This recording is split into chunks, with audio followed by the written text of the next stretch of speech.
everyone. I'll try to keep this as interesting as I can because this has been a long day for y'all.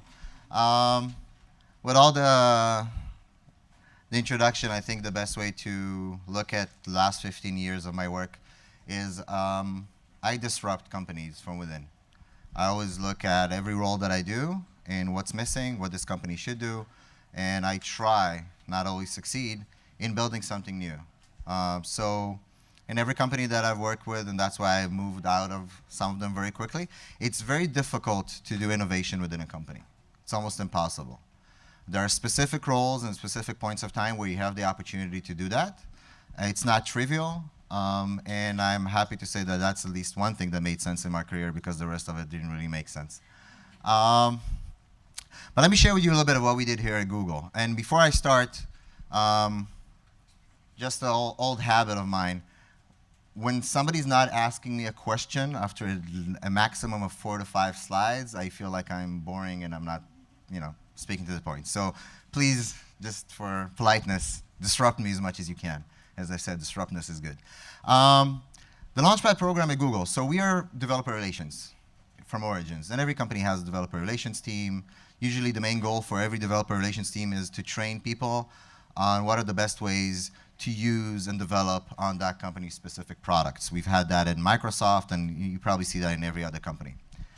Challenge was when we started talking about startups and our approach to startups, startups don't need us to help them build Android or Chrome. That's not the theme. That's not why we get into the room. That's not how we create a relationship and help them. Startups needed us to work on their problems, their challenges. And that took a very big mind shift for Google to understand that we cannot measure ourselves on how many developers are developing on Android or how many developers are building awesome websites using Chrome or how many are using cloud. That's not interesting. That doesn't show that you are a game changer in the market. And lucky for working for Google is that we were able to convince people that our metrics should be the startup metrics. How much money are they making? How many users do they have, and how are we helping them to grow? And if they need funding, how do we help them secure funding? And that's the mission we've taken on 3 years ago back in Israel. Now, when we started our program, we did a lot of pilots, a lot of experiments, a lot of things failed. Lucky when you work in Israel, by the time it gets to Mountain View or California, anybody hears about it, you can basically hide it somewhere. And then once successful, you make sure that is scaled and done the right way. But through that experimentation process, we've learned a few things that we find as kind of the building blocks of what we do. One, we want to solve for specific startup problems, meaning that we need to have enough knowledge and expertise to be problem solvers for almost everything that a startup needs to deal with, and that's almost impossible. Second thing that we've realized is that face-to-face, even today, is the best way to get somebody to do something and to help them and to show them that you care and you spend the time. Again, not scalable.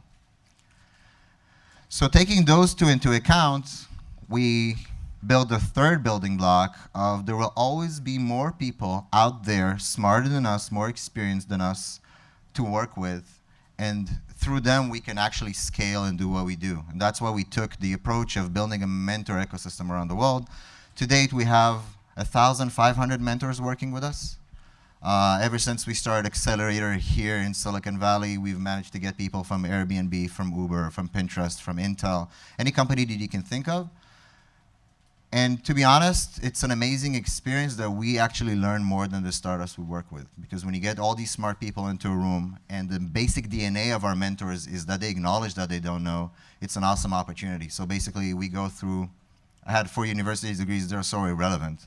Because a year here at Google working with startups is more educational than about 10 years in university. So after we started building ecosystems of mentors around the world, which was cool, it was fun. I flew to Berlin, Paris, Barcelona was awesome. And we started running programs and building communities. We realized that we're missing validity. So everybody wants to work with Google. It's a good brand, nothing to lose, right? But what has Google done to prove that it knows how to help startups? Where have we been able to measure impact in a tangible way that really shows that we know what to do? And since I can't go to sleep with thoughts like that and not have a solution, the team and I decided we're building an accelerator. We're going to put our stamp on startups that we believe that are very, very strong and we're going to work through their metrics to show impact. Rolling back or going forward in time 2 years, we're doing our 4th class of the Accelerator this summer. 17 countries, 4 continents, amazing entrepreneurs from emerging markets, and really top-notch results coming from these folks. One, because we choose them well. We know that they're awesome entrepreneurs and they're going to be very disruptive to the local ecosystems, and they're going to change the way their local ecosystems work. But at the same time, we know that what we can give them here in Silicon Valley in mentorship with 28 Google teams and 150 mentors from the best people in this industry is something we can't duplicate, replicate, or send anywhere else or scale. So thank you again. We have representatives from the Accelerator here today. But this has been an incredible experiment for us as well. Think about it. For Google, it's not just that we help startups from emerging markets be successful, which is super critical for us, and we break the barrier of gaps in knowledge and expertise that exist between Silicon Valley and the rest of the world. We use that opportunity to educate Google on what developer ecosystems need from us. Now imagine that you're a product manager here at Google, sitting in Mountain View, and you're building a platform that is supposed to be used and tools that are supposed to be used by developers around the world. You take under consideration that, hey, obviously they have the newest phones, probably an iPhone in their pocket. Sorry for saying that, but yeah, reality is what it is. That they have, bandwidth all the time, data is not an issue, everybody speaks English, everybody can log into their apps using their Facebook account, right? But it doesn't work in emerging markets. In a lot of them, it doesn't. And until you get these people at Google building these products, sit with developers from emerging markets and understand their needs and challenges, they're going to continue developing the same things that work for Silicon Valley, but are probably not going to work very well elsewhere in the world. So that's a huge value add that we've stumbled upon accidentally. We didn't mean to do that, but once we've signed out working, it's a great experience for us to get all these Google teams involved in this. So to date, we've worked with over 10,000 startups around the world. There are 10,000 startups around the world that know Google, that know Launchpad, that have built relationship with us and taught us as much as we taught them on what to do and how to help them be successful. Out of that, we've worked with over 2,000 mature startups. And the reason we work with mature startups, such as the ones we bring to the Accelerator, it just means you're doing everything you're doing on steroids. If you got a company here, you got the CEO and CTO, you sit with them, they get suggestions, we agree on an action plan, the next day it's implemented, which is a great thing to do in comparison with a PowerPoint.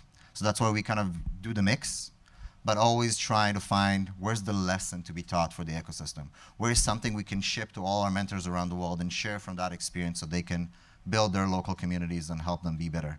The target for us at the end of the day is not just getting these startups to be successful, is how does the Mexican ecosystem 3 years from now is stronger, being able to support local startups better than it was today?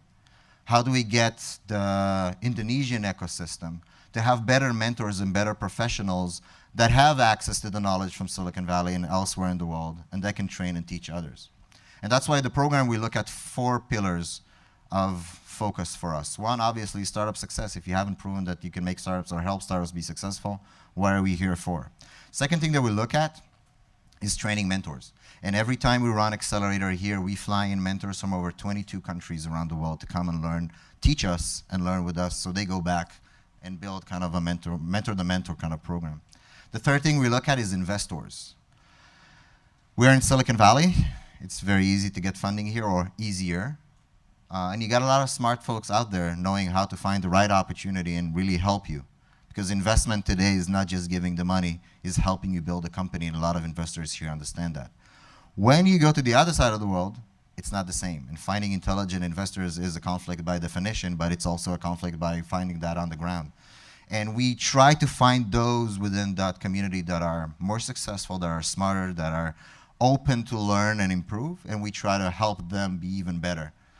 Just to make sure that money that goes there will actually go to the right hands and the right startups. And the fourth thing that we do, hey, we're Google, so we can do 4 things instead of 3. We work a lot with governments and a lot with policymakers. I think it's really sad that in Brazil today it takes you over a year to open a company and almost a lifetime to close it. That does not promote entrepreneurship. But if you look at Argentina today, 24 hours and that's it, you have a company registered. That's great. These are the kind of things that policymakers should be looking at, again, from my personal view.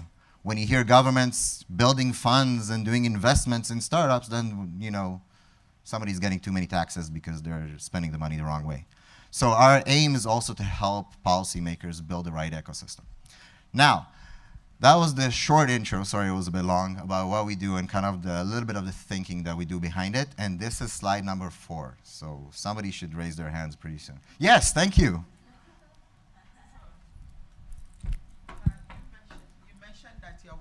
You mentioned that you're working with entrepreneurs in the emerging market. How about entrepreneurs here working with those in the emerging market and have businesses over there? Perfect. So if I understand the question correctly, how about entrepreneurs that work here with businesses overseas? And have business overseas. Perfect. So let's talk about strategy a little bit. When we started this program, you know, we started selecting startups. And then we realized very quickly our responsibility and expertise is not in selecting startups. We need to scale. We need to build knowledge. So the best way for us to work is through partners. If I have the best VCs today in emerging markets nominating startups to the Accelerator, that works much better than just me going out there and trying to find startups because they're validated, because somebody already did the due diligence, and somebody would know the Mexican ecosystem better than I would. Same with other ecosystem around the world. So what we do here and there and in Israel and in London and in Silicon Valley is we try to find the right organizations for us to work with and through them have access to successful entrepreneurs that we can help. Now the challenge here is that if I go to Brazil or just when I look at Latin America, we probably work with the top 3 or 4 VCs in the region because they love working with us, they're very open. They're not snobbish like the Silicon Valley ones. And you know, we just enjoy working with them. So I have Kazakh and others, which are just brilliantly awesome people to work with. When we were here in Silicon Valley, to be honest, Silicon Valley did not really wait for Google. Hey, you should build a startup program because we, Andreessen Horowitz, don't really know how to work with startups.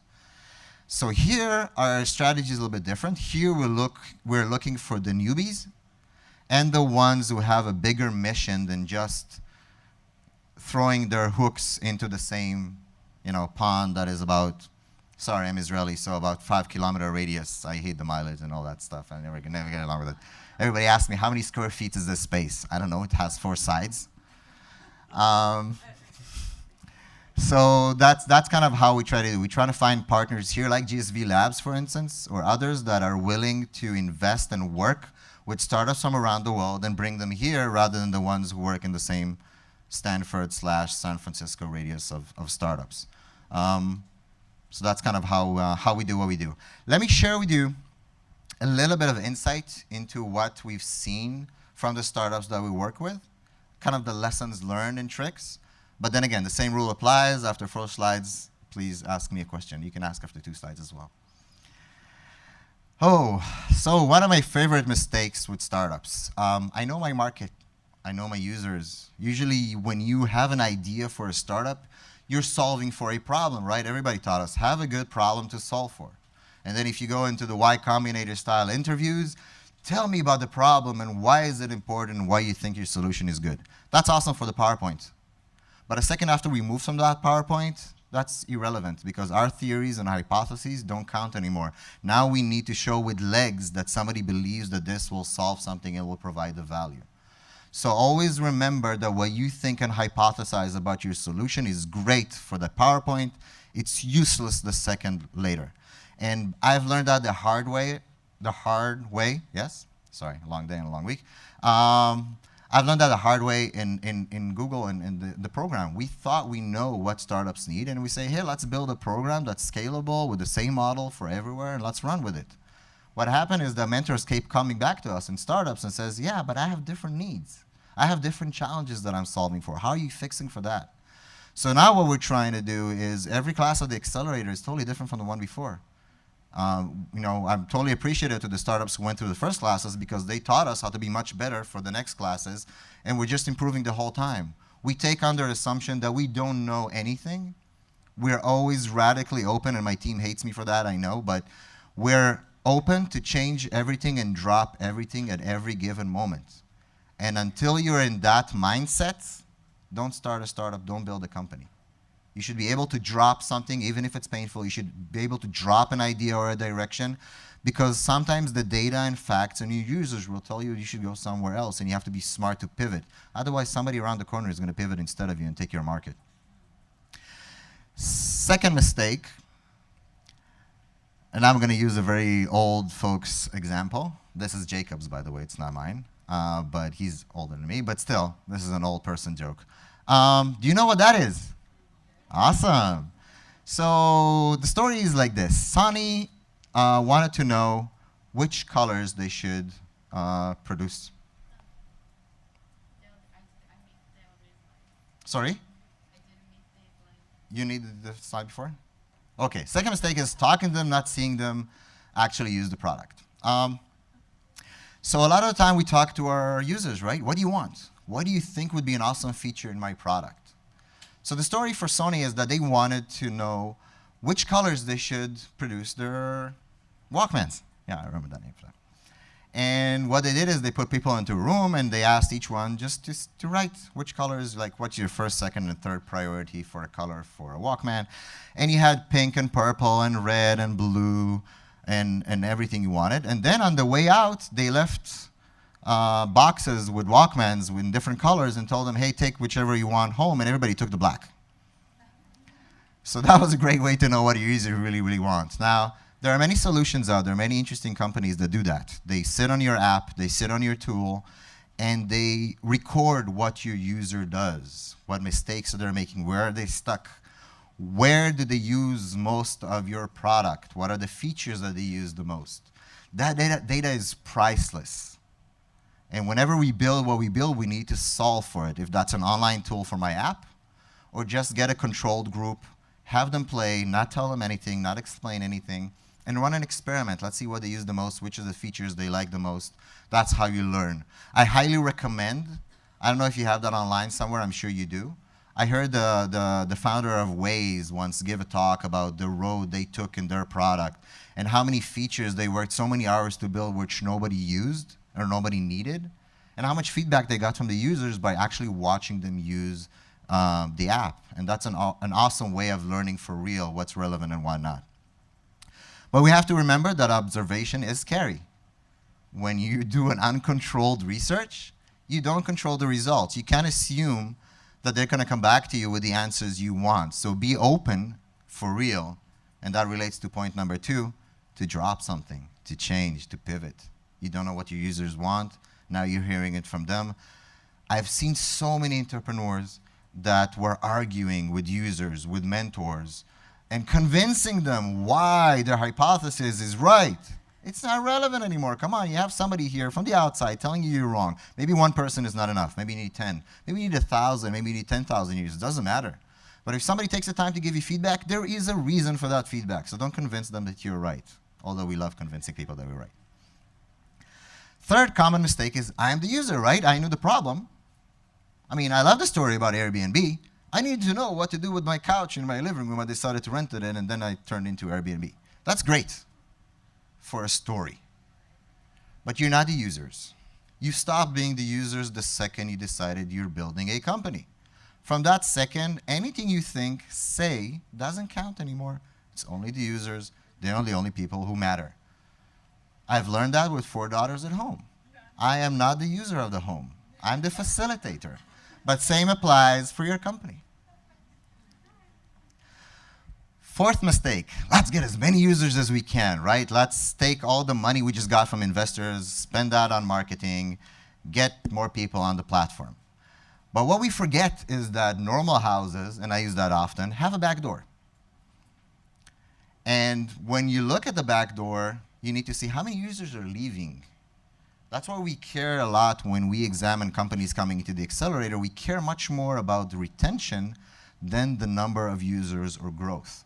Because if you get 100% growth and you got 50% people dropping after one day, you've accomplished nothing and you just wasted a lot of marketing money. You've missed a learning opportunity. Why are they leaving? Sorry? Yeah? Usability, functionality. They didn't get the right user experience when they used your product.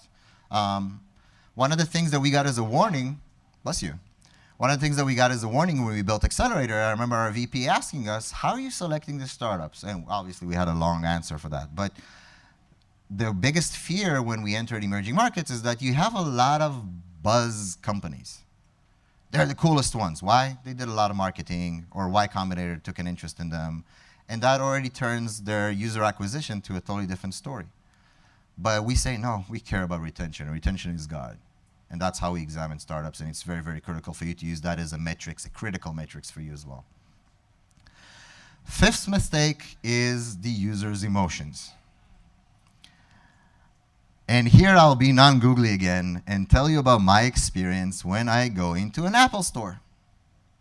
Once you see those products on the shelf, and they're so nice, and they're so slick, and when I look at my iPad Pro at home, for instance, it's precious. I call it precious, actually. It makes me feel like something I have emotions for, right? When my year-and-a-half daughter takes that iPad and holds it, I get scared. I'm like, what am I doing now? And I know, no, that's not happening, because I care about it. If she picks up the Pixel I have at home, okay, no, we'll deal with it. So just as an example, you need to develop emotions, and that's one of the challenges we have. People feel about the products. They feel about the game. They feel about a website and a service. And those feelings have to be managed. One of the things that we see today in a lot of services is, as long as you join the service, that's great.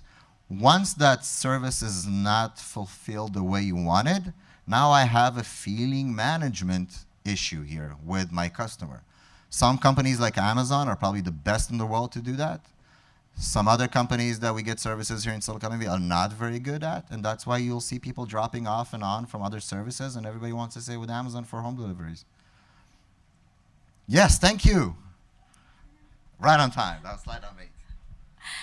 Hi, my name is Paris, founder of Love and Trust Property Solutions. My question is, what strategies or techniques, or top, 3 to 5 techniques or strategies do you tell startups to use to figure out why customers are leaving their apps?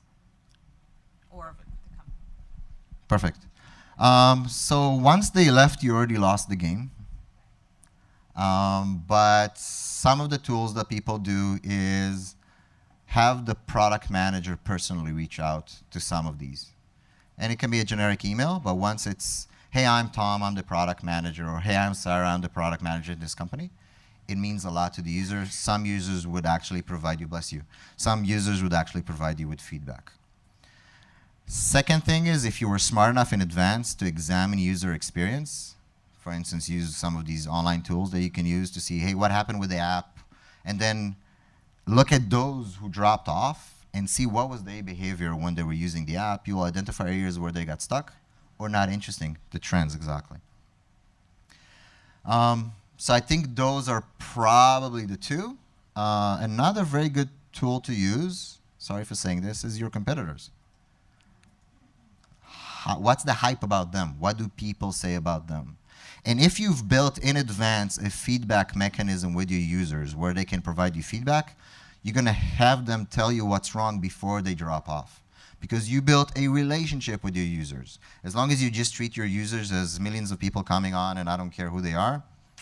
I just saw an interesting blog post written by the founder of Lemonade. Do we all know what Lemonade is? Okay, Lemonade is an awesome AI startup that is supposed to disrupt the insurance business. And they've raised a shitload of money, because today, when you say you're a startup in AI, it's almost like you're in cybersecurity and coming from Israel. I'll give you the money, then tell me what your product is. So AI is very interesting now. It's a trend. Everybody wants to invest in AI. Very easy to get money. But they're awesome. They're brilliant. And I read the post from the founder, and he had a target that within 6 or 8 months, he wanted to reach 14,000 users. They've managed to do that 3 months beforehand. But the interesting thing he wrote about his post is, let me introduce you to Sarah, who lives in New York. And she lives there, and she went to work there, and she got there, and she's our 10,000 user. How does that make me feel as a user? They know me. They know who I am. They care about me, about my story. Now, you don't have to know all 10,000 of your users, but you have to give the feeling to your users, talking about feelings again, that you know them, that you understand them, that you care about them. So they want to improve your product. They don't just want to drop it and go to the competitor. Easier said than done, but these are the challenges we're solving for today. Because for every product we'll build, there are at least going to be 5 other options and possibilities out there. We differentiate ourselves not necessarily by how cool our app or how cool our solution is, but who are the human beings behind that solution and what kind of relationships we're building with our users. I can't tell you how important that is. MVP. Everybody loves MVP, right? Why? MVP is when I get the wrong money and then I really go out and build something real, so I'll get the real money in, right? That's why I love to tell the Israeli companies that raise funds in Israel and then they come here and understand that what they raised in Israel is about the stationery that the VCs here work when they do seed funding. But that's important for us to know. We don't work for the MVP. That connects to another point that I will try not to say right now. But we have stages, life cycle. MVP concept, proof of concept is awesome just to validate in the beginning. But after an MVP, don't sit back and relax. You just started. And if you raised funding, it means that you're obligated to answer to higher powers, i.e. your investors, and actually build something for real. So don't get stuck on that. Creativity. So this is, again, something that our good mentor, Jay. Kristen? Oh, okay. Thanks. You broke the almost broke the 4-slide rule into a 2-slide rule, which I would appreciate more. So our great mentor, Jacob, which I will mention a lot. It's Jacob Greenspan, by the way, if somebody wants to look him up. One of the smartest people I know in the startup industry. Jacob Greenspan. So he taught me this, that there's apparently a website in the United States, and only in the United States somebody would build a website like that, about the people who died in the most creative way. And in one of the years, the winner was somebody who was trying to clean a chimney, and he wanted to balance himself, and he did that with a hand grenade. Now, although that is original and creative, although that is very original and very creative, I don't think he got what he wanted to get out of that. So, sharing with you another past, and please don't share this with anyone. I used to be a lawyer in the past. And one of the things that I was taught as an intern in law when I started working in office, the old, cynical, nasty, that's what happens when you're being a lawyer for too long, lawyer that was working with me told me, Roy, if you want to write original stuff, if you want to be creative, go be a writer. If you want to be a lawyer, just do what you need to do and write what you need to write. And the same applies for us in a company, in a product. To build what you need to build. Don't always look at, I want to be the coolest, most creative, because sometimes looking for that creativity takes you away from what you want to do and what you need to build. Now, when I say that to you, I also say that to myself. I always look of, how can I be original? How do I look at the market and I want to build something that nobody has? But sometimes your solution is based on what the market actually needs and what the market actually knows. So never sacrifice practicality for originality. That's a huge mistake we see all around. It's a good product, beauty doesn't matter, is the other side of it. And we are fast to ship, right? When you see a lot of apps, they have a new idea for a fix or a feature and they just ship it out as soon as possible. And then we very quickly understand that it doesn't look good. We just damaged the whole experience. It doesn't fit where we want it to fit. People today have standards. The industry brings them to a standard. When you look at Google from PWA, you see that we aim to create web apps that have a very slick standard that people are accustomed to using. And I'll use the Apple Store example again. When you go to Apple, there are a lot of products from a lot of companies, right? And Apple is killing them. They're taking like so much from the profits just for putting it there. But every product that is built for the App Store, you know it was built for that. The box, the packaging, how it looks, how it feels, everything is done the right way. Today, that standard spilled over to a lot of other areas and a lot of other products. But we have to remember that as users, and we want to please our users, that's what they're accustomed to. They're accustomed to an awesome experience. They're accustomed to how it feels, how it looks, how it's shaped, and how much investment have you made in packaging in the right way. And packaging goes for an app, goes for the website, and goes for Walkman. Thank you very much. Thank you so much, Roy.